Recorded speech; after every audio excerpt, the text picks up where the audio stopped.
Now to this eagerly awaited final of the women's long jump. Yelena Belevskaya of the Soviet Union. Oh, and a much better jump. In the first round, 6 meters 17, disappointing. She really ran through. But that's a really strong jump. She's done 7 meters 39 for a Russian record so far this year, up in the hills of Bryansk about 2 months ago. She's in very, very good form. So in the second round here, looks like a very positive jump. 6 meters 81 is given officially. That puts her second place to Jackie Joyner, who's done 6 meters 91 in the first round.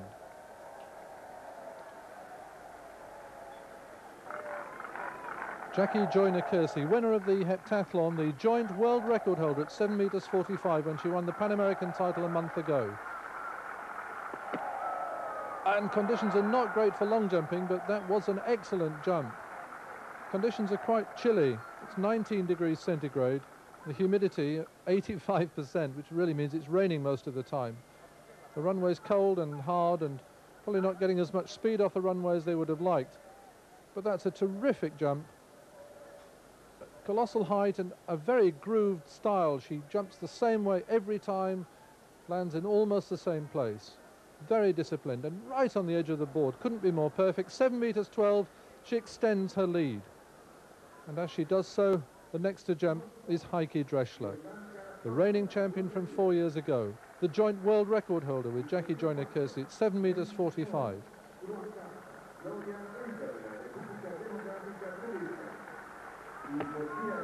And not getting as much height. Not as much height as we'd expect. 691 she opened up with exactly the same opening jump as Joyner. And she actually seems to be limping there.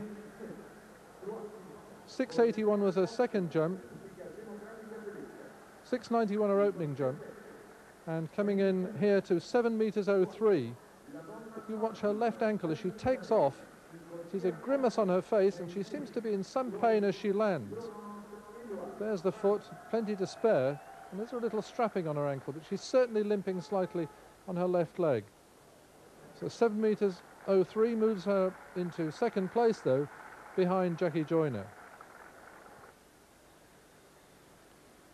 So Helga Radke, third last year in the European Championships, but winner of the first World Indoor Championships in 1985, so used to high-class competition. This is the third round. Good bouncing, attacking stride.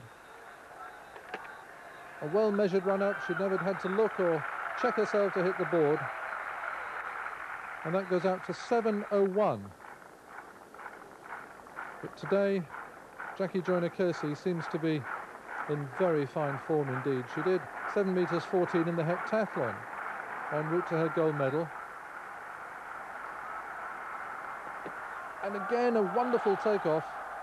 Absolutely on the board. In fact, the official first of all held up a white flag. Now he seems to be picking up a red flag, and the crowd are beginning to whistle because they think it was a perfectly valid jump. It's certainly a very long one. She gets terrific height, arches, and then tucks her chin between her knees to land way, way out in the sand there. It's just been measured at 7 meters 36, which is a new championship record. The crowd are whistling, and there's been some discussion among the judges, but they've given it to her. 7 meters 36, a very convincing leader at the moment.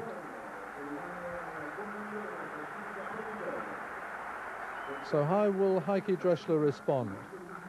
And that's the third round.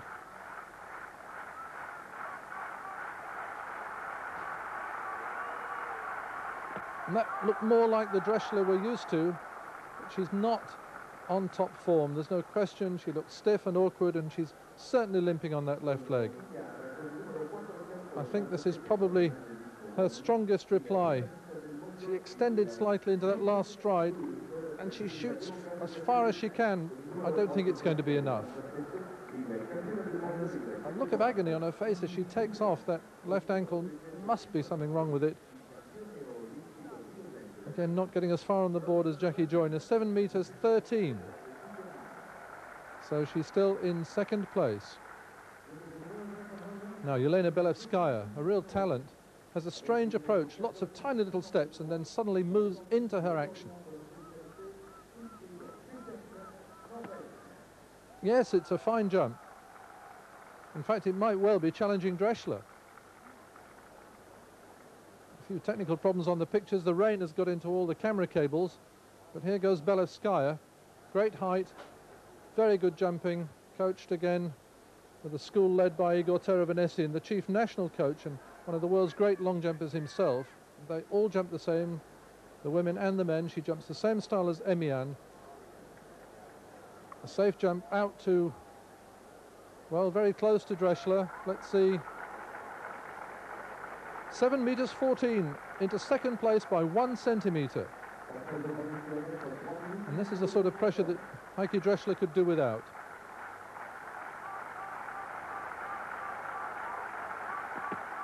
Oh no, and she just couldn't take off on that ankle, and the face is cramped with pain. She reaches down to hold her ankle, and that's the end of the competition and the end of her chances of getting anything better than a bronze medal. So the reigning champion sadly unable to finish the competition, and it's left to Jackie Joyner-Kersee, now assured of 2 gold medals for the heptathlon and today in the long jump.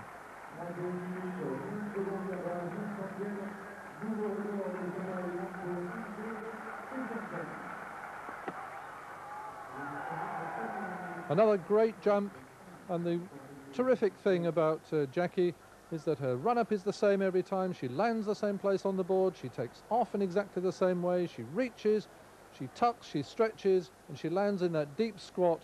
It's one of the most efficient jumps you've ever seen. That's the 3rd time her foot has landed right on the very edge of the board, stealing every centimetre. 6 meters 99, what a great series, and what a great victory. A new championship record, 7 meters 36 from Belevskaya, 7 meters 14, and Dreschler 7:13.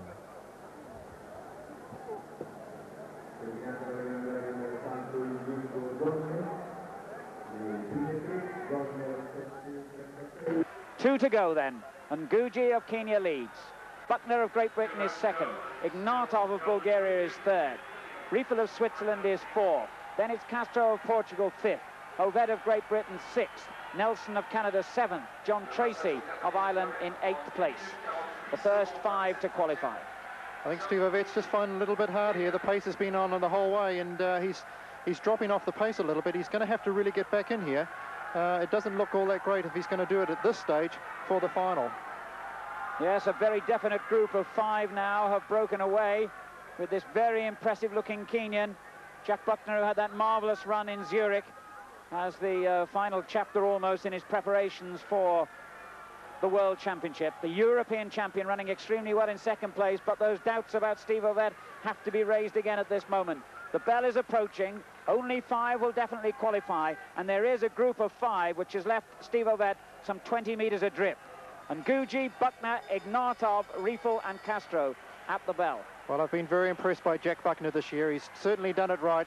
Injured on the early part of the season, hasn't chased the money races back in Britain, and has looked tremendously well. Look at him, looking at the scoreboard on the way around, and they're running 13:20 pace. This man Ngugi in the inside as well. I think he's going to be one of the real culprits here to challenge Saeed Awida, who won the other heat as well. But Steve Ovett, I'm saying, is sadly out of it at this stage. These 5 look absolutely safe.